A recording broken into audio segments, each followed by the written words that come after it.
Hi, and a big welcome to Charlie Winstanley, who is Program Manager at RAMP, right? That's the Refugee, Asylum and Migration Policy Unit for the Mayor. Is that right, in Greater Manchester?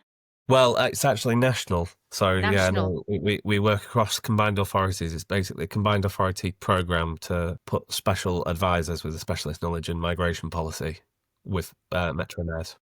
Yeah, very challenging role, I imagine, and author of Bricking It, which is the UK housing crisis and the failure of policy. And I've got to say, Charlie, what a huge amount of research you must have done for this book. What got you going with it in the first place, and how long did it take you to finish? So I suppose, like quite a lot of people, have always had, writing a book on the old bucket list, Yeah. something to write off. But so I worked for 8.5 years as a political advisor to a local authority mayor, the Salford mayor, Paul Dennett. For most of that time, he was also the deputy mayor for Greater Manchester and Andy Burnham, and for a lot of time, the portfolio holder for housing, planning and homelessness. As a portfolio holder, I was actually part of the original writing team drafting the first Greater Manchester housing strategy. So started from around 2017 to aggregate an awful lot of very detailed policy knowledge around the housing system. But also one of the things which was a constant backwards and forwards was balancing the political aspirations of the Salford mayoralty and the Burnham mayoralty in Greater Manchester in terms of what we were able to achieve and how far we could push the boat, balancing that against the practical realities of budgets, but also the policy, can I say clusterfuck on your podcast, Kath? Yeah. The policy, You may say that, Charlie. yeah, the policy clusterfuck, which we were part of, where nothing made sense. There were contradictory aims and objectives flying all over the place, and making genuine, tangible progress in that environment was just incredibly difficult. And at the time, so I was obviously working for a Labour mayor under a Labour administration, and with the Tories in government, it felt very much that there were Hang on, the Tories or coalition? Tories. Uh-huh. So Paul came into power in 2016. Oh, okay. Yeah, so it was after that point. But yeah, it seemed like a sort of never-ending stream of very sort of policy initiatives which either went contrary to what we were specifically trying to achieve in terms of the political aims in Greater Manchester, but also policy initiatives which seemed to contradict even the government's own stated aims, for example, of increasing home ownership and affordability and eradicating homelessness, etc. So it was really kind of... Just going through your book, first of all, there are such a huge number of variables that affect this particular problem. So unpicking it is a huge task. And so, as I said on my email to you, I didn't know much about it before, apart from what you hear, what's going on in your local area. So now that I've read it, the scale of the challenge is really huge, but it's not unsolvable, is it? No, It just quite. needs a bit of joined up thinking and imagination. But unfortunately, those two things we seem to be very short of in government, particularly central government, and where they don't seem to have much sympathy for regional issues. So yeah, it's really interesting the way that you've approached it, obviously with your practical experience. And first of all, that you break it down into availability, affordability, quality of housing stock, and then obviously all the factors that affect those three. And it seems from reading your book that there are 7 or 8 major land development companies that have a stranglehold on the developmental plots in the UK, and stopping that or changing the incentives seems to be a really key thing to solve this problem. Yeah, so it's on not so much the plots, but the actual the ownership of delivery itself. I think basically volume developers now deliver around 90% of all the new units delivered in the UK. Sorry, I'm just remembering off the top of my head, so it might not be exactly correct, but it's an overwhelming number. And it contrasts sharply with the way that the housing market used to work earlier on in the 20th century, when there was a much higher number of small developers. And then the other huge factor which has impacted housing delivery, if we're to look at delivery itself as the issue to focus on, is the vacation of local authorities from the housing market as housing developers as well. So between 1945 and 1979, local councils built almost half the houses which were built during that period of time. Right to buy is introduced in the late 70s, early 80s. Immediately, local authority house building just falls off a cliff down to sort of Well, several it thousand. would do if they have to sell those units at a discount, at a significant discount, and those units are therefore no longer available as housing policy. It just seems incredible that that hasn't changed in successive governments over the past 25 years. Nothing has changed. And it's a frustration of myself, like, as I mentioned at the beginning, that obviously I worked many years with a Labour mayor, and still for my sins a Labour Party member, and it's a continued frustration that one of the first things under the new Labour government that they did was reaffirm their commitment to right to buy. Now, that is mediated by the fact that they have extended the period in which right to buy is applicable on new council house builds to about 30 years. Which makes a huge difference. So a house has to be in the social, available for social housing for 30 years before it can be bought. Okay, well, that's at least an improvement, I guess. It's a significant improvement on the new build in terms of ensuring the increased economic viability of being able to build them in the first place. But to be honest, I'd rather that right didn't kick in at all, and that selling was an option on the table for a local authority or a housing association should they wish to do it at any point, rather than having a strict right which kicks in after a certain amount of time. And the other thing is that we still have a significant amount of existing social rented stock in the United Kingdom, which performs a vital function in terms of the wider health of the housing system, and that stock continues to bleed away. So the lack because of right to buy. Yeah, because of the right to buy. Or also, there are many different reasons, but right to buy is a huge one, which basically kind of ensures that we're going to continue to just lose the remaining stock that we do have over time. Which obviously means that local authorities don't have as much of an incentive to build, and even if they do, they don't get rewarded for it. So, what would be the political pushback if right to buy was completely changed, or if it came to an end? Well, ironically, I think it would be incredibly popular. They've already introduced an end to right to buy in Scotland and Wales. I think when you poll this idea, it polls well. I think the public are on board. I think the Labour Party particularly is stuck in a kind of psychological trap with this. It's so traumatised by being accused of being unaspirational for working class people and for not supporting home ownership enough, that they're incredibly cautious to do anything which might cut across or provide what they consider to be a kind of traditional attack line, which might be used to kind of criticise them. I think on the other side of it, for the Conservative Party, I think the Conservative Party still herald Margaret Thatcher's government and the flagship policy of that government really being right to buy as this totem internally within the party. And I think very, for all sorts of... There's no question it gave people a stake in their local communities. And, there are all sorts of positives, but actually I'd never quite seen the downside. And I really do appreciate it now as you spell it out in your book. So you've really, made me think about it in a very different way. And also I didn't realize that the discounts available to right to buy tenants were so unfavorable to the local authorities that from the local authorities' perspective, they are just not getting value for money at all. So I always assumed, quite incorrectly, that if someone bought their house, they would do so at least very much approaching market value. And that is not the case. So it's made me think about it in a very different way. No, and I think the other thing that I tried to make in the book, because that is absolutely right, and I think the system was really designed to take councils out of the development market. It was designed to prevent them from doing so. But I would argue that even if you allowed local authorities to sell at the market rate, it still creates long-term delivery problems, because the first generations of council homes were built in the choicest of locations. They were built near to transport and employment amenities. They were built on best sites.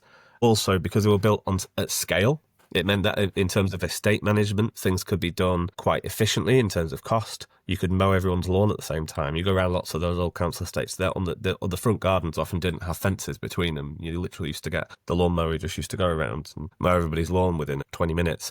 And there were lots of elements. There's lots of efficiencies of scale, which you're able to create. And then what happens is, as you start to sell off plots, you start to create this hodgepodge, a management problem, basically, administering ownership over what becomes an increasingly disparate estate. So you decrease the efficiency in terms of the management on those costs. But what you're also doing is, if you are replacing those homes, you're replacing them further and further out. So they become less and less desirable, and, you know, more difficult for people to commute, or they have to rely on cars, or, you know, transport issues north of Watford Gap, as we all know. It seems to be beyond the wit of government to solve, despite, you know, anyway, I suppose it does seem to be a total failure of imagination, doesn't it, and joined up policy.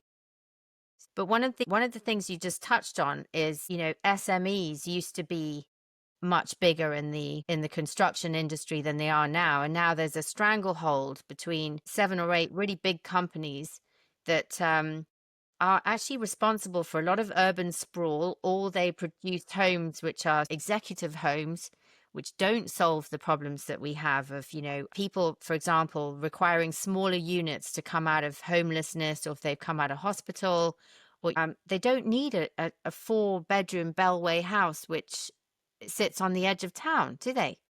And, you know, and actually SMEs would be so much more efficient at finding smaller plots in towns that are close to amenities, that are much more sympathetic to the local character, you know, and SMEs would have much more of a pride in their work, I suspect. And also, because they're smaller, word of mouth would spread, and you'd soon find out who the good ones were.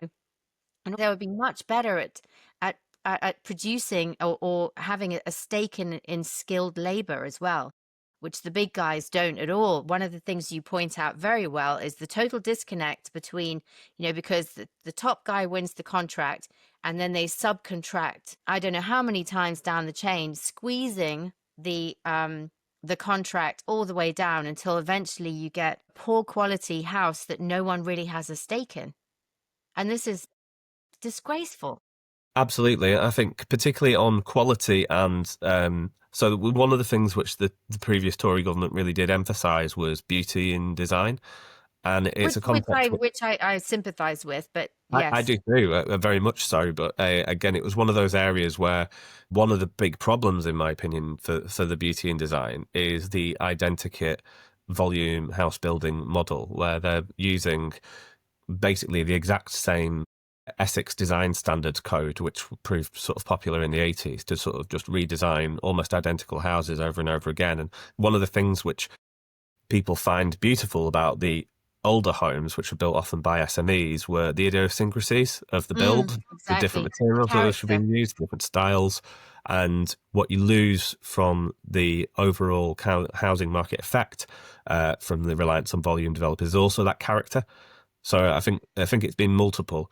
But I mean, also in terms of delivering the affordable housing, I think on one level, the SMEs are less able to deliver houses as cheaply as the volume developers. And that's why they're being squeezed, right? Because volume developers are really value engineering their supply chain. You know, they're buying up all of the different elements of the supply chain, they're squeezing as much value out of them as possible. But then the issue is, over the long term, it does have a negative impact on affordability, the fact that they have been squeezed out, because over the long term, you lose the competitivity. And whereas the small SMEs are making often fairly short-term decisions, I mean, they need to be building houses in order to be keeping the income rolling in, you know, and they need to be building as many as they have the capacity to build. You know, the more they build, the better for them. With volume developers, you start to enter a space where there's a very different logic. And this is a kind of almost like monopoly territory, where they're buying up plots of land with an eye for 30, 40, 50 years worth of development. They're getting their planning permissions in early. They're watching the value of the land itself appreciate drastically over a long period of time. They're making calculated decisions, often not to build out the full rate of homes which they have planning permissions for at a given time, to avoid overstepping what's referred to in the industry as the absorption rate, which is the rate at which you can provide new homes without negatively impacting the cost of the existing house prices.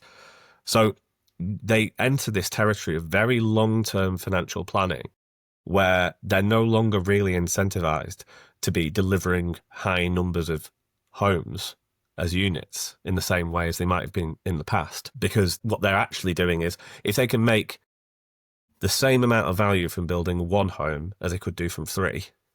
And building one home is going to cost them less in materials and labour. Well, that's what they're going to choose. Exactly. And it's no secret, is it? It's not as if they're making a secret of this policy either, as you spell out in your book. And it surely is not beyond the wit of man to change the tax structure so that you tax land and the ownership of land. And you could also offer planning permission for a limited amount of time. And if they don't build within that time, you could rescind the planning permission and perhaps implement some sort of compulsory purchase order. Would it really be that difficult? No, I mean, sorry, Kath, I was interrupting. No, you go ahead. I was asking you the question. I think absolutely that's the case, and I would fully endorse CPO for the purposes of developing unbuilt sites, and in fact, I think it would help. So the current Labour government has a frankly unachievable goal of building 300,000 homes a year through the course of this Parliament, 1.5 million over the course of the Parliament. Which nobody believes is going to be met. But one of the first steps towards building that number of homes is actually identifying the sites. And I think one area which has been overlooked thus far in terms of the strategy towards achieving that number of homes has been the site acquisition. And I honestly think that the CPO of unbuilt out sites with planning permission could be a central part of actually acquiring the sites for future development, which you could actually start to then build out that number of homes which are needed. This is the thing. There was also, you mentioned a study in your book where, there are so many, because the question is, where are those homes going to be built? Obviously, you don't want low quality urban sprawl. The countryside is so important to all of us. It's not just the NIMBYs. Once you've lost it, you never get it back again, ever. And natural habitats are threatened wherever you go. And so it's really important that we choose where to build really carefully. And the sound of 300,000 homes must be music to your ears if you don't have a home. And I fully appreciate how awful it must be to be on a waiting list. But the question is, if we make these decisions badly, as we have done in the past, we all lose incalculable value that we'll never get back. And it's, quality of life, countryside, habitats, and so local authorities actually are probably the best place to make these decisions rather than... Well, yeah, and I think this takes us back to the start of the book as well. I kind of do a bit of a prehistory on the development of the UK housing system, and as a sort of a starting point, one of my key arguments is that I think that what we have as a UK housing system is in many ways a sort of a trauma response to the kind of the lived memory of early industrial capitalist development in cities, urban development in cities, and the hellscapes which were created in a completely unplanned and chaotic environment where cities expanded massively, populations expanded massively. There were no design standards or codes. It was awful. Actually, you describe it well in your book, but also Hallie Rubenholt describes it incredibly. And I first read about the rise of the Peabody estate, for example, from her book, The Five, which focused on the victims of Jack the Ripper, and how all of those women, usually because of marital breakdown and alcoholism, ended up homeless, and the appalling lives they led as a result. And then they had the slum clearances. While it sounds brilliant to clear up a slum, those people have to go somewhere, don't they? And so communities were broken up. Long-standing support networks were just completely obliterated. Those people had to go to just overcrowd other slums elsewhere. Absolutely. Yeah. And no. How was that managed? Well, how was it managed? Did you say? Sorry. Yes. Do you have any insight into how they, where people were shipped off to, or? Well, I mean, there's lots of so the new town stuff, which the incoming Labour government has kind of picked up, is very much inspired by the new towns of the kind of the post-war period. So there's one not far from me in a place called Skelmersdale, which was an overspill town, primarily from Liverpool, where they demolished many Liverpudlian slums and built Skelmersdale and kind of decanted the population to there. There are also overspill estates. There's one in Salford called Little Hulton, Interestingly, it's on the border between Salford and Bolton, and the Boltonians will still refer to the ones on the Salford side as spills, because they're from the Overspill estate. So there's still this kind of like local cultural memory about this big decantment of people from the urban centres into these sort of pre-built towns. And I think a lot of these places are considered to be failures. And I think in a lot of ways they are, but I have some sympathy in that I think that what they replaced was so hellish. That hellish. I completely agree with the criticisms of the way that communities were lifted and shifted and deposited, and it was done in a very high-handed way without really much kind of holistic appreciation for what makes a community work. And it's embedded a lot of long-term problems into those areas. I think that when you compare it, so for example, the Overspill estate in Salford was primarily populated by residents of Hankey Park. Hankey Park people might recognise as the location of the novel in Love on the Dole, which was a novel, Right. sort of living in poverty during the Great Depression in Salford. And the houses in Hankey Park were in such a rotten state. By contrast, even the very flawed kind of design principles which were utilised in a lot of those new towns was still a vast improvement. That said, though, what I would also say is that I think that at least that modernist movement was aspiring to do something very ambitious, and there are examples where it's worked incredibly well. So you might call this a postmodern design rather than a modernist design, but for example, the Biker estate in Newcastle is a huge council estate. The Biker wall, I should say, where basically you've got a wall, sort of a wibbly wobbly wall of flats, which intersects and encloses around like a series of little bungalows with gardens. And it created this incredibly successful community in Biker, which is referred to in international examples. And there are some fantastic examples of estates which work very well in London as well. Camden Council built many fantastic council estates, big, brutalist, modernist estates, which didn't fall to rack and ruin in the same way that some of the others did. And the thing which I take from those experiments really is that they were experiments. As with all experiments, there are things that we didn't know, but there are certain planning and design principles which I think you could take from and build into future attempts to build at that kind of scale, which, we know are proven to work, and wouldn't fail in the same way. I was going to say there's another example actually closer to home in Salford. A huge failure of a big modernist pre-planned sort of part of town is around the Salford Crescent, and basically you've got a gigantic shopping centre which is surrounded by big arterial roads, and you've got one of those big roads basically comes straight off, so you've got fast moving traffic which surrounds the shopping centre at Salford Precinct. Then you've got this huge space around the precinct which is taken up by this vast area of car park across the roads, because various different people have walked into traffic at various different points. They've got these barriers up, and then around the edges, you've got various different kinds of underpasses which are not properly lit and there's not much visibility of. You've got all sorts of different squirrely passageways. Basically, what we've created in modern design principles, is a disaster.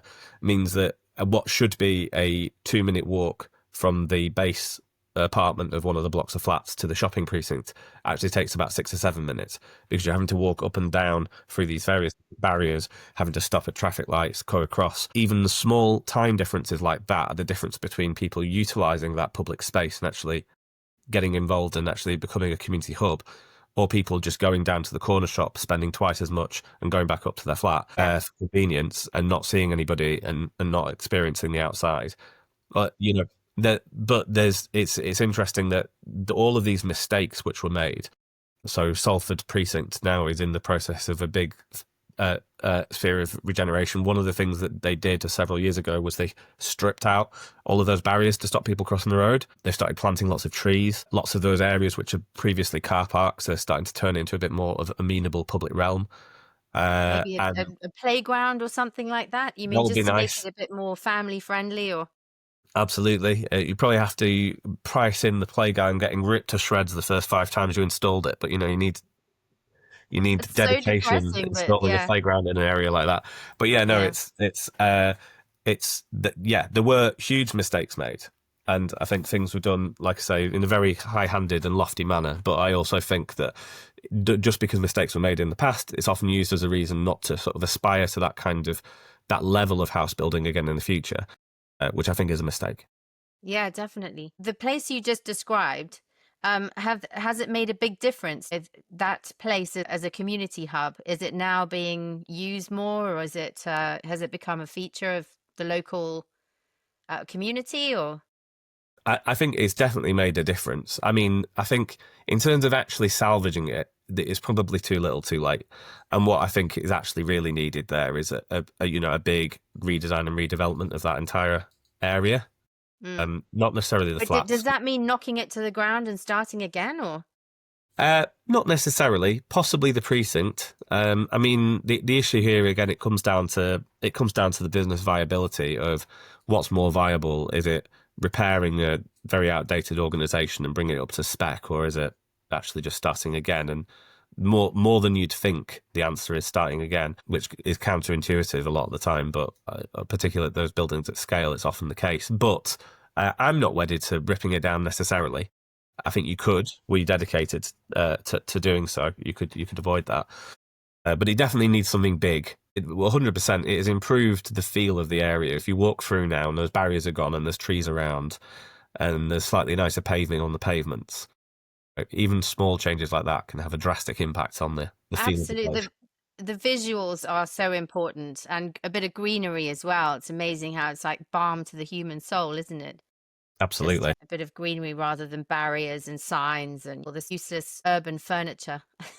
Yeah. So one of the other things that you touch on, obviously, is the quality. We've got the oldest housing stock in Europe, or potentially the world. Yeah, exactly. Or certainly the developed world. And we've got poor insulation, generally speaking. A lot of people live in very substandard accommodation, and you highlight the difference between, obviously most people live in the private rental sector.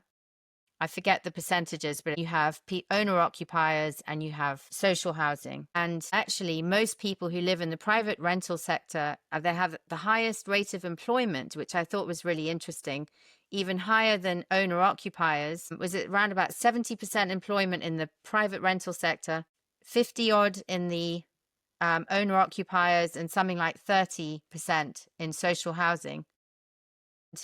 And yet in the private rental sector, you often get the greatest levels of deprivation. So people are working, but they're obviously doing very low paid or low skilled work, and they're not receiving much. And presumably their existence is quite precarious as well. Absolutely, yeah. It's the worst in terms of it's the physical squalor of the conditions which are the worst in the private rented sector. So I'll defer to you on your memory of the stats because I can't quite recall them. I don't. I sort of boned up on it a little bit this morning, and I was very surprised by those figures because I would have thought that the highest level of employment was owner occupiers, but maybe a lot of those are retirees. Absolutely. I presume. Yeah. I think there's a huge age issue there. I think a lot of them are retired. They're now out of work. So yeah, I think the private rented sector, which is most occupied by the actual working class people who are actually working in employment and has the worst physical conditions of any housing sector. I mean, there are lots of reasons for this. One of the main ones is that tenants as a tenant living in a house that you don't own. This isn't like in a housing association property where you have a very long-term tenancy. Housing association properties, it's very common to have 10-year tenancies, whereas in most of the private rented sector, it's a year. That's like a good standard, and I know people are getting their tenancy renewed every 6 months. Yeah, but actually that's often at the request of the tenant because the tenants want flexibility. There's a very fine line, isn't there? I mean, there are very few people who know what they're going to be doing for the next 10 years. That's true, but I mean, you wouldn't be beholden to a 10-year tenancy if you really wanted to move out of a house in social housing. There's not really anything that would be forcing you to stay. It very much benefits the tenant in terms of the security on that side of the relationship.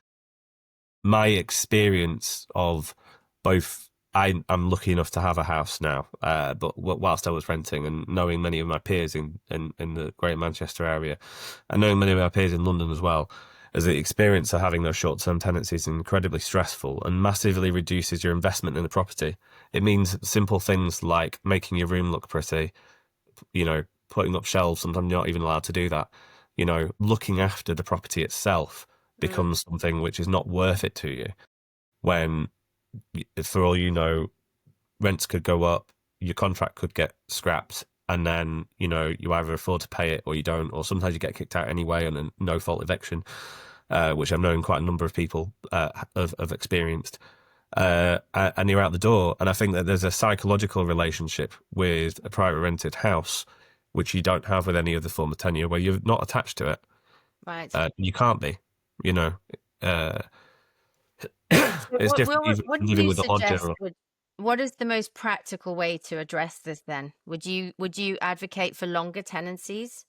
Very much so, yeah. I think Yeah. I think we have quite an immature culture of renting in the UK, because for much of the 20th century, we basically banished private renting to, insignificant levels. Whereas private renting has always been a very large part of the housing tenure experience in most other sort of mainland European countries. I think as a result, they've developed systems of private renting which are far more sustainable. You have generally much longer tenancies in most other sort of equivalent nations to the UK in terms of other European nations, other countries with high levels of economic development. You have higher levels of tenancies, generally greater protections for tenants. There is an expectation more that you're and often a protections in terms of rent controls as well. So whereas in the UK, we kind of solved the post-war housing crisis with council housing primarily, in a lot of other countries, they solved them with firming up rights in the private rented sector, rental controls, and controlling the private rented sector more. There's obviously forms of social housing in lots of other countries, but the UK went harder and further in delivering social rented housing within the UK and increasing the proportion of renters of social rented housing than pretty much any other country in the world outside the Soviet bloc. So it's a different model, and I don't think our legal system is used to the emerging prospect of large scale and long term private rented living. But also places like Germany or France, there are plenty of people who quite happily rent for practically all their working lives, and they never expect to own a house. And I wonder, do we have this unique obsession with house ownership? And maybe it's because we're an island, because land obviously by its very nature is very scarce. I Whereas think we do, and I think that there is a whole sort of Englishman's home is his castle culture behind this. But it's another thing that I try and draw out in the early area of the book, where I discuss the role of building societies in developing the culture around living in the UK. And building societies are a really funny old thing, because outside of Anglophone countries, there's not that many organisations that operate in precisely the same way. Like the building society movement in the UK was formed almost as a cooperative movement. And it was, in the early days, very much a case of working class people banding together in a kind of a builders club and building out each other's houses. You would have, it's done on a lottery system, whoever yeah, goes so first, or yeah. the companies were established on a terminating basis, i.e. once the last home was built, the organisation terminated, and whatever funds they had remaining were just distributed between the members. And then they would decide, they'd basically wait in order. So say you have 10 people in your building club, your building society. Yeah, you take a lottery, and then they build the first person's house first, and everyone would continue contributing throughout the course, the life cycle of the building society. What ends up happening, though, is that they start to realise they have quite large surpluses at the point of termination. Well, that's a nice problem to have, surely. Well, yeah, but it means it's very integral, I think, to the way that the entire housing market ended up developing in the UK, because what happens is building societies start turning into banks. They start taking those surpluses and investing them into future building societies and extending. And at a certain point, the legislation is changed, which allows them to not be terminating, so allows them to continue existing indefinitely. And at this point, they start to become like long-term financial institutions, which are funding specialised funding for house building for working class people. And what you end up getting in the UK with this is, I think, a culture of working class home ownership starts to be established, like an aspiration for working class home ownership, which doesn't necessarily get established in the same way in a lot of other places. And then once you get to the 20th century, it's the building societies who at this point effectively a monopoly over mortgage lending for homes. They are the ones that innovate with the terms and conditions of mortgages to create what we now have as a standard kind of 30-year mortgage. And I think it's in the early 20s, which was the first time in history, where the monthly cost of paying your mortgage bill fell below the average monthly cost of renting a house for the first time. So prior to that, it had always been more expensive on a monthly basis to pay a mortgage. Yeah. After the early 20s and the new kinds of mortgages which building societies innovated with, that flips. So building societies then play this gigantic role in enabling working class home ownership, particularly in the UK. And working class home ownership increases in the UK significantly further than almost any other European country at its peak. And I think that the building societies played a sort of a crucial role in that. And so, yeah. And then obviously in the 80s, when credit became cheaper and much more widespread, that fueled speculation in home ownership, which obviously changed the landscape again. And, it's still very much a speculator's market, isn't it? This is going back to the developers again and the stranglehold on land.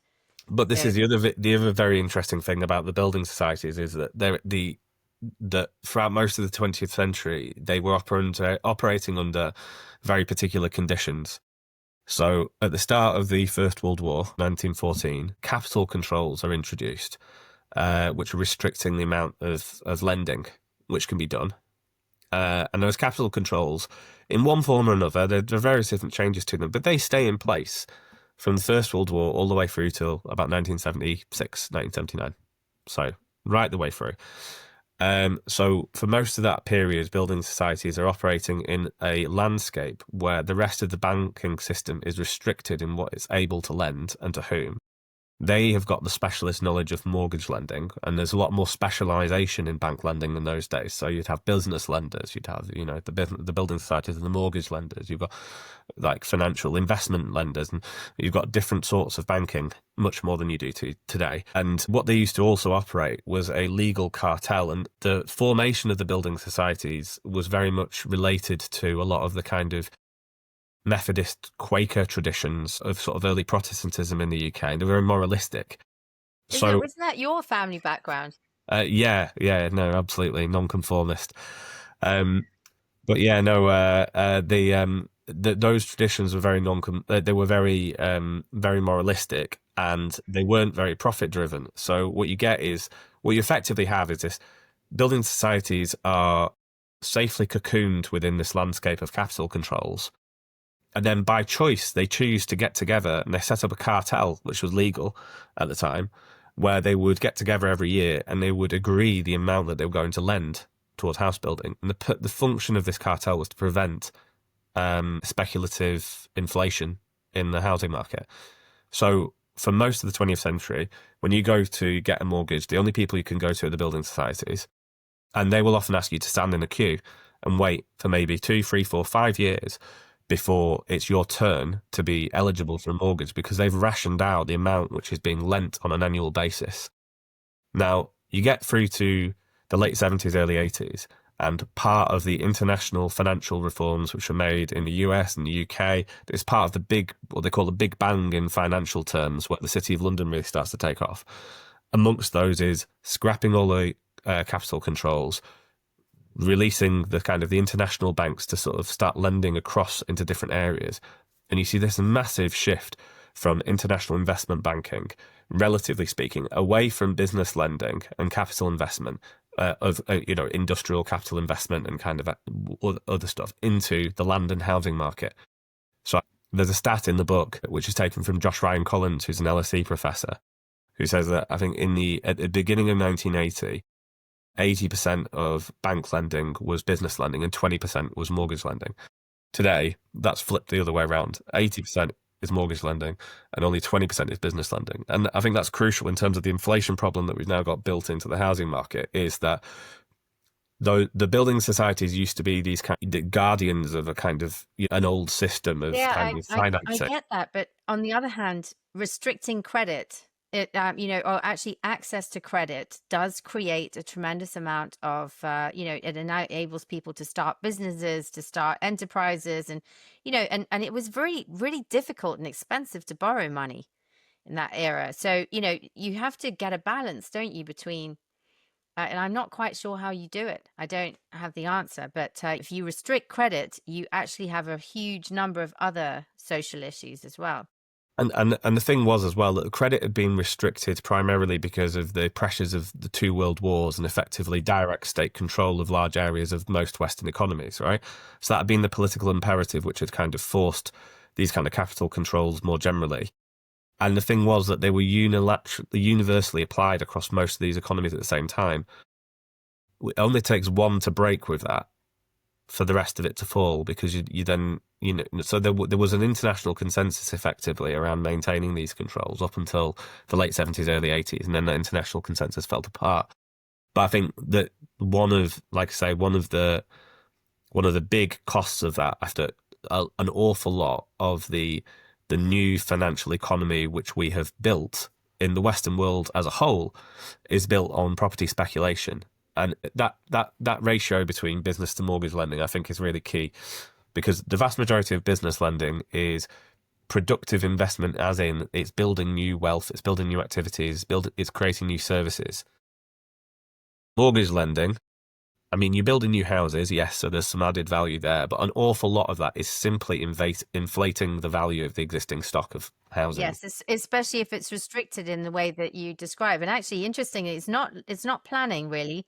Planning has its own issues. Everyone imagines it's the planners who are the bottleneck in the system, but it really is the land banking by the big. And that's another thing I really learned from your book. Apparently, 9 out of 10 projects are given the planning permission, and yet they just sit dormant for years because the developers don't want to build beyond the absorption rate. That's right. So, we were talking before about Labour's ambition to build 1.5 million homes over the course of the Parliament. I mean, when I last look, I think in the book I say there's 1 million homes sitting with planning permission already which aren't being built out. I actually think that number is closer to 1.5 million now. So, I mean, there were already the homes which have been granted the planning permission to be built out. They're not being built out. Where are these homes situated? That's what I want to know. In fact, I did try and look for some sort of map which would indicate where a planning permission has been granted and who owns that land. And actually, it is very opaque who owns the land, because is it the development company? Is it their investors? Is it the underlying investors? And, actually trying to figure out where has planning permission. And also, one of the things that is so distressing is how many homes have been built on floodplains because the land is cheap. Local authorities have this terrible pressure to build, and so they build on floodplains, and the developers underplay the risk. I mean, surely, again, is it not beyond the wit of man to do proper checks on that and to hold the developers accountable for where they build and what sort of quality of house they produce? Well, I think it's one of those problems that's caused when you basically create systemic incentives towards certain types of behaviour. So, like, as mentioned in the book, so since 2012, the National Planning Policy Framework basically sits as legal guidance governing the local plans of local authorities and requires at any given time a 5-year forward supply of future housing development plots, which basically means that every 5 years at least, local authorities need to kind of renew and regenerate these available sites. What you've then also got is you've got quote unquote objectively assessed housing needs, which, as I go into in the book, is I'd argue is anything but objective. It's like started as a basically back of a fag packet kind of calculation during the Tory party leadership campaign in 2010, and then was kind of turned into an unhypothecated methodology which has been gerrymandered by all parties who've come across it since to sort of suit various different political ends. Well, okay, so the coalition government, or certainly the Tories that followed them, cut housing allowances for local authorities by a huge nut, and they also increased the the right to buy thing, and also when you part rent and part buy, shared ownership, and so it's shared ownership. So basically they increased demand without doing anything for the supply. But actually, if you go back beyond, Gordon Brown and Tony Blair didn't help the situation either. not And at all. so you mentioned earlier that the Labour government are traumatized by being accused of squashing aspiration and all this sort of stuff. But to lead is to choose, isn't it? Can't they just scrap this? And they can't just hide behind past trauma if they want to fix the problem. And they've got a huge majority to do it for as long as they hang on to that majority. I Present quite events, Yeah, absolutely. I quite agree, and I think that an awful lot of the anger actually towards the Labour Party now, I know there's things like asylum and other sorts of issues take the headlines a lot, but I think an awful lot of the anger towards the Labour Party now is that people have no idea what they stand for. They have no idea what they're doing. It just looks from the outside like a bunch of people who simply want to be holding office for the sake of it. yes, it does actually. Yeah. And I think that it contributes massively to the declining support which the current government's experiencing now. Yeah, absolutely. But do you think it's too late for them? What can they do to seize back the initiative? I mean, maybe it is too late for them. I don't know. I mean, so 5 years isn't a lot of time really in a house building sense. So if we're talking But the about thing like, is that if you make the difficult decisions at the beginning, and we all accept that someone's got to make these decisions, okay? And from my perspective, I would really love to see intelligent house building, because I hate the idea of people being homeless. It's just so distressing. And and you actually mentioned how much the NHS and other care providers, charities like Shelter and Crisis, how much they spend on the side effects of homelessness, i.e., addiction, drug abuse, a very poor health, effectively, from living on the streets. And there's a huge number of massive effects of homelessness, and yet they won't fix the underlying structural issues. And I suppose what we really need, we need lots more single units for individuals to just feel safe in, and that's the housing first. If they get the housing first, then they can solve an awful lot of these other associated yeah, problems. single So young men is the single highest group of people on any of the housing waiting lists, and if you were creating some one bed flats, and particularly around city centres, yeah, that would be the most efficient way really to house and fix that problem. I completely agree. Just on what you were saying though on the Labour and Party, they have the highest level of suicide as well, young they men. do, and lots of And other associated problems with them being homeless. It really is a problem which affects everybody. Um, but what you were saying about the Labour Party, I think that the problem that they've got now is that ideally there was a good year when it was very, very clear that they were going to win the election. That yes, people were absolutely sick, fed up, and tired of the Tories. Nobody was listening anymore. They were going to win just simply by virtue of being there, if for no other reason. And they should have used that time to have a plan, a policy plan, coming into government. And housing is one of the biggest domestic policy failures of our age. And that time, prior to getting into government, when it was clear that it was going to happen, should have been used to really develop a radical rewrite of the planning system, which they would have come in on a storm of, a huge historical majority, and they could have put in place some programs which over the course of the 5-year parliament may have had some chance of people seeing tangible impacts towards the end of that parliamentary term, which they would have been electorally rewarded with. yes. They didn't do that.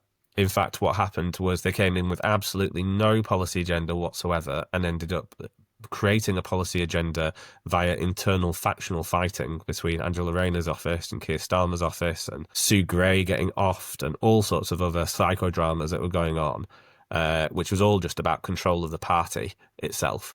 And they basically have wasted They an have, awful yes. lot of time since they were elected to now. So not only did they not have a plan coming in, they have not managed to successfully generate a coherent plan even up till now, and the clock is ticking. And I And now actually, do they've wonder if doubled this is down the on plan. some of the worst Tory policies. They've just made things worse, which is, who would have thought that was possible? But I think it's an SAS motto. A bad situation can always get worse.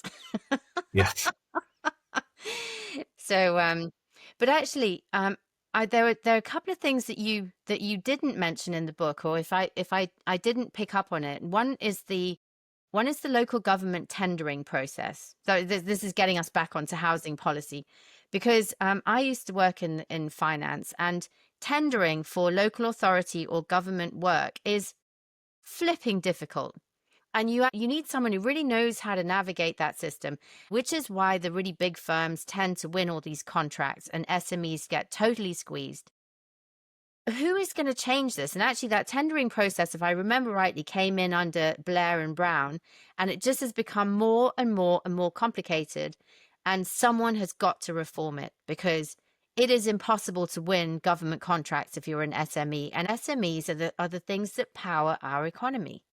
So that's Well, surely a huge factor in this I, equation. I do agree, and I think one of the things that we spent some time working on whilst I was working at Salford Council was breaking up our large tenders into smaller chunks Mm, so that they would be able to be bid. I think part of this agenda, I think, has actually been sort of undermined by good intentions. So the social value agenda, for example, often kind of prefers SMEs to larger organisations via various different metrics. But the problem is when you start creating social value checklists, again, the organisations that benefit from that are those that have the resources to game your point system and put a lot of thought into how they're doing that, as opposed to sort of dad and lad sort of construction co who haven't got that experience with that kind of bureaucracy and that kind of well, that's the self-publicity and thing. marketing, You but want know them how to to build be something. Yeah, You want them to be good builders, not good flipping of course they have exactly. to negotiate, but the point is you don't need them to go through these, and the documents that have to be produced are, this thick. It's just ridiculous. And it is a skill set which is very specialized, and therefore only the really big guys can afford to tender for business. And I'm sure it all started with good intentions, as you say. So for example, there must have been an awful lot of corruption, backhanders, and local governments probably wanted to rightfully put a stop to that, but they've thrown the baby out with the bathwater, haven't they? I completely agree with you. And I think there's a general point here as well that not only I think that the tendering process is one example of the centralisation of power in the UK away from local government.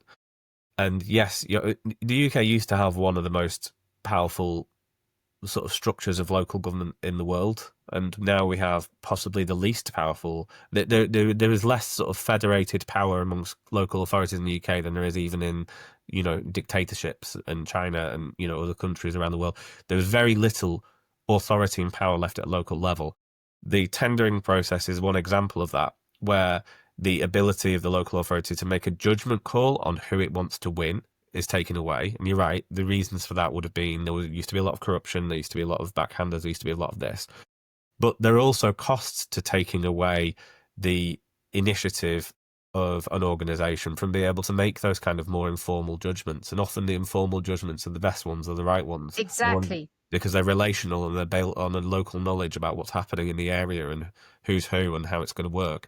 And also, if you're a local builder living in the area, you're not going to want to screw up the build, because then you're not going to win another contract. And there's an inherent pride there, isn't there, to being part of a community and to doing a good job, and Definitely. the whole word of mouth thing, and that is completely missing in. And I think there's lots of other elements which break into people's kind of experience of their local councils as well. I think we've all kind of experienced that point where you're watching a certain type of roadwork being done or a certain bit of physical infrastructure being created, and you're just like, what on earth? Who signed that off?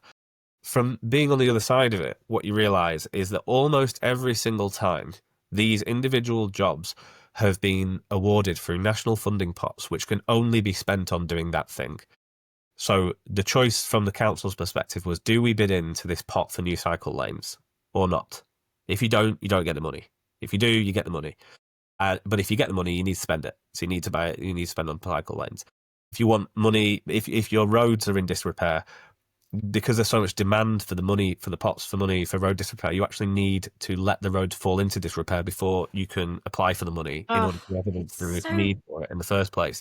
So there's so many backwards elements of it, and all of this feeds back to a centralisation process which happened in the UK, where we took powers away. And I don't want to go on like a broken record, but it did happen under Thatcher, where we no, took no, powers look, away I from fully local authorities. appreciate centralization started, it was definitely. And but the thing is, we are where we are. It's a bit like that old Irish joke, I wouldn't start from here.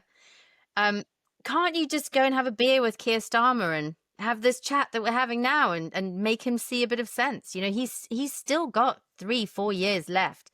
he could actually seize the initiative and start making some decent changes and forget about his foreign policy and his this and that. I mean, this is what he was elected to do, and he will be remembered by history very much more fondly than he will be if he doesn't do these things. I'd love to bend his ear were I given the opportunity, Kath. I don't think I will, unfortunately. He certainly, I don't think, would have listened to me whilst he was leader of opposition. I think now he's prime minister. I think a few extra steps removed, but yeah, no. There are other people in his ear on this, and there are people I know in MHCLG, the people I know in the Labour Party who, I trust have a good and like fairly thorough understanding of this system and kind of do know a lot of the things that are going wrong. I don't want to understate how tricky it is. Going back to the situation we're talking about with the book, there's so many different levers here.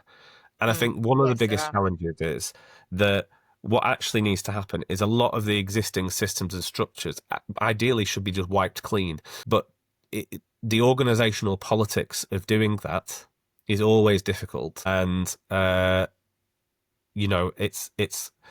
it's not an easy feat to achieve, but I think that's the scale of the sort of the radical shift which is required, quite frankly. I think that the situation which we've currently got, where the existing very flawed policy mechanisms and levers and funding pots are simply being adapted to try and solve and get more traction over different problems just isn't working. And what we're doing is we're creating a more and more hideously complicated bureaucratic mess of a situation. I think I'm worried as well that it seems likely that Reform are going to win the next election. I mean, who knows? An awful lot can happen in 3 years. Maybe Keir will find his mojo. Who knows? Let's hope so. But I am concerned that they will win with a massive landslide, and then they will not have the cooperation of the civil service or or local governments, and they will therefore waste their first 4 or 5 years in office and not achieve very much. And all of these projects will continue to just get worse and worse and worse, and the average living standard for ordinary people is just not going to improve. Well, no, I have to say, so, I have a lot of sympathy for people who are very annoyed with the two main parties. Me too. I'm one of them, by the way. No, 100%, as am I, really. But no, I agree with you for warning there. I think that Reform's policy agenda on local government is very thin, and I think is not really backed by a lot of actual practical knowledge of how it works. I think one of the indicative things of that recently has been the effective failure of this Kent Doge unit. So I don't know if you saw, but I did. I don't know too much about it, but so Elon Musk obviously comes to power with the Trump government and is given his own Doge, the Department of Governmental Efficiency, which is supposed to be there to find lots of savings. And again, he didn't do a massively good job of that in the US either. He got bored, didn't he? He just wanted to go back to building rockets. He just wants to get humanity to Mars, and he's not really interested in anything else than that. But I also think he underestimated how much the money which he thought was going to be easy savings was invested into things which the public find a lot of value in, and the difficulty of withdrawing that funding without creating a huge political storm for Trump. And I think that what has happened is with the Reform and their Doge experiment has been exactly the same. I think they've got in and they thought there's going to be loads of easy savings for us to make here. And actually, no, it's right. So you're cutting the few remaining community centres in the librry. Oh, you're going to cut funding to maintain the park. You're going to cut SEND funding. It becomes they become significant. Which, by the way, it's not just about cutting SEND funding. It's about them being in breach of your legal requirements as a local authority and being subject to potential judicial review and/or suing.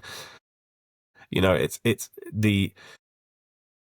not as easy as I think a lot of people think to sort of come in. No, it's not as easy, but one of the things you can do is make it easier for people to work and start businesses, and the current government have just made that really difficult. But going back to we could bitch about the current government and the previous one, because they had a brilliant opportunity several times and just completely wasted it. I think there's a total lack of trust in the political class, isn't there?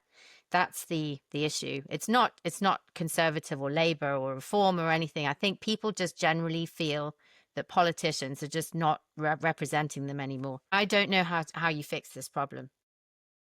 Yeah. No, I guess one of the things that I wanted to convey in the book is that I don't think there's any easy answers here. I think one of the criticisms I had of a lot of the other books which broached into the housing crisis is that they all seem to offer focus a singular solution. So, there's a great book called Against Landlords by a guy called Nick Bano, who's a housing barrister, who basically says that we need to get rid of the private rented sector.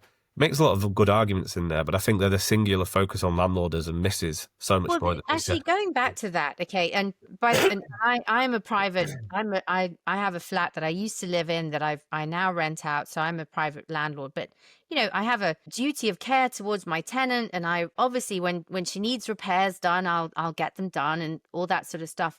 Surely it is not difficult to implement some sort of minimum standards for the private rental sector.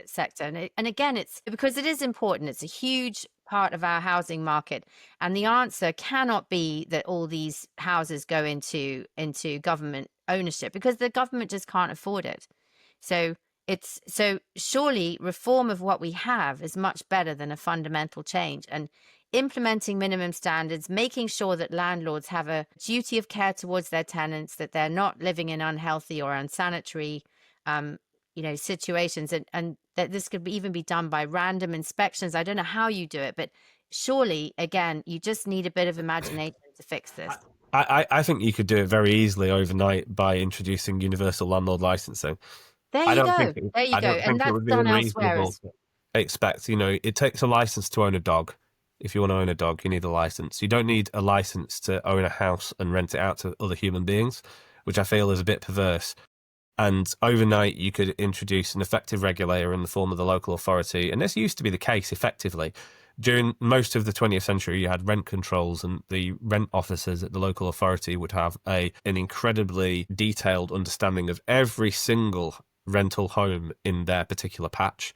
They would inspect them regularly. And then in those days as well, they would then set a fair rent. Well, obviously, that's the rent controls. But then, you could introduce universal landlord licensing without the rent controls, and you could effectively regulate on the quality of the properties overnight. And the structure of it is pretty much there. That's one big oversight, I think, in the policy. Why won't they do it? Well, why hasn't it been done? So they've kind of introduced a lot of steps towards it by a very roundabout route through the Renters Reform Act, which originally started under Michael Gove, but then was kind of kiboshed and then has been resurrected.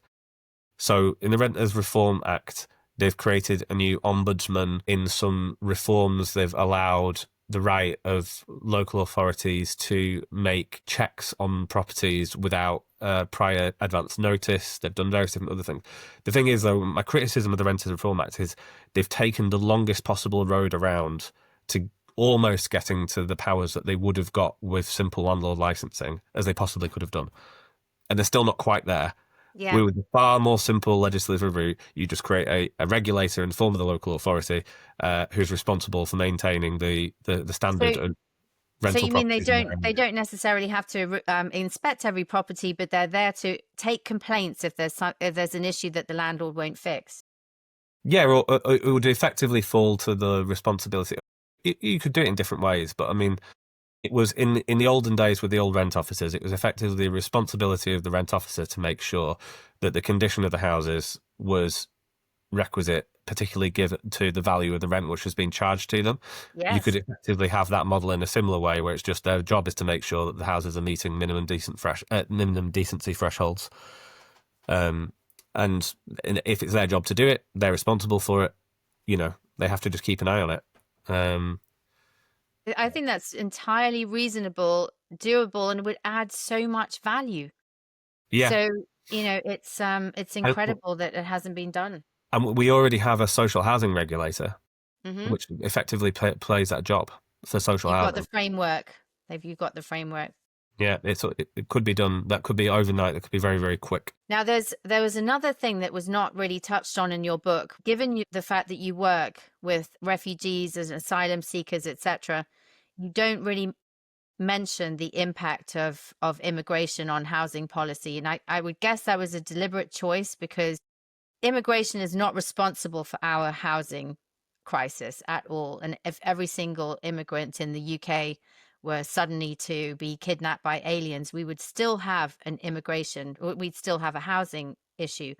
But did you deliberately miss it out because you were worried about the book being hijacked, or I suppose being misquoted, and also you presume you didn't want immigrants being demonized yet again? Is that fair? Or you kind of caught me there, Kath. Yeah, there was a kind of a semi-conscious omission. I mean, what I felt is that I discussed things like, I think the crucial elements of the housing crisis with regards to asylum seekers and migrants is around temporary accommodation, and I discussed the temporary accommodation situation more in the round. But there's obviously a very particular issue around temporary accommodation with asylum seekers and migrants, because their temporary accommodation is provided by the Home Office as opposed to local authorities. So there's a different kind of flavour to the question, and a different kind of specific technical elements to it, which don't necessarily completely follow over. Yeah, I mean, it's a very thorny issue. I think were you afraid that you'd have to write another book? Potentially, because it is a really thorny issue. I agree, and but I just wanted to ask you, and that's how it struck me, that it was opening up a whole can of worms, and is also sort of deviating from the central issues that we have discussed.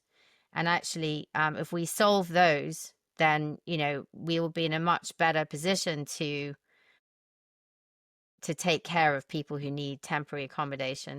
I think that is definitely part of it. I mean, so when you write a book, you're given a word limit of like 90,000 words, which seems like a lot of the time, but then my first draft went way over. Yes, I'm sure. Having to make kind of value judgments on what you include all the way through, really.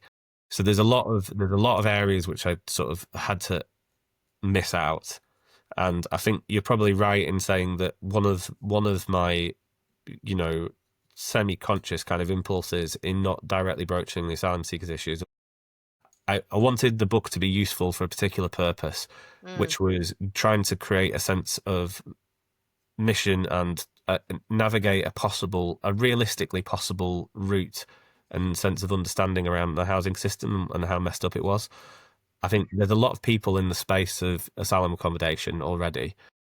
There's a lot of noise around it, and rightly or wrongly, I felt that it might be biting off more than I wanted to, in terms of sinking my teeth into that debate, as opposed to sort of just trying to make an intervention more broadly on, Yeah, fair enough. I think if I'd been your editor, I would have suggested you just write a sentence saying, this is the reason why I'm not going to focus on this. A sentence or two just spelling out why you were not going to focus on it would have, it just takes a lot of the heat out of the argument, doesn't it?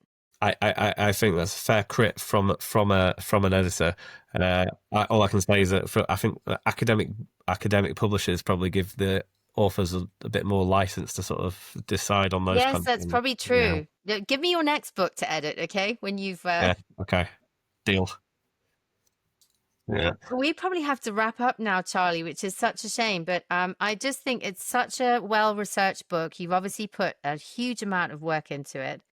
And I really hope I hope you get a big readership, because it certainly taught me an awful lot about the gaps in housing policy, because you only ever see things from your own little narrow prism, don't you? And your own local community, and actually seeing it spelt out the way that you did, I think you did a fantastic job with it. So no, I really appreciate that, and thanks again. I think one of the things you said via text when we were arranging this was that you didn't know much about it before. You felt like an expert afterwards, and I feel like a total expert now. In fact, I might just trot off and go and have a few words with those reform people who might come in and say, It was honestly, it was very nice to hear, because that was really one of the things I wanted, was for somebody to be able to pick it. I want it to be useful for people working in policy, but yes. For people working in policy, they'll read their particular area of that book, and I probably won't be telling them anything new there. what hopefully it's done is it's contextualized all of these different areas of policy in a chronology, in the history, in its place in the wider scheme of things.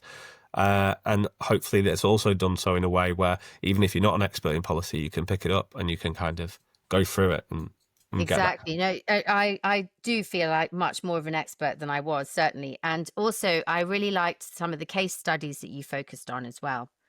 In fact, again, if I'd been your editor, I would have put in more case studies because, you know, the concrete stories often illustrate things in a, you know, we're all natural storytellers, aren't we? Charlie, it's been really fabulous talking to you, and well done. And if you write another book, give it to me first, okay?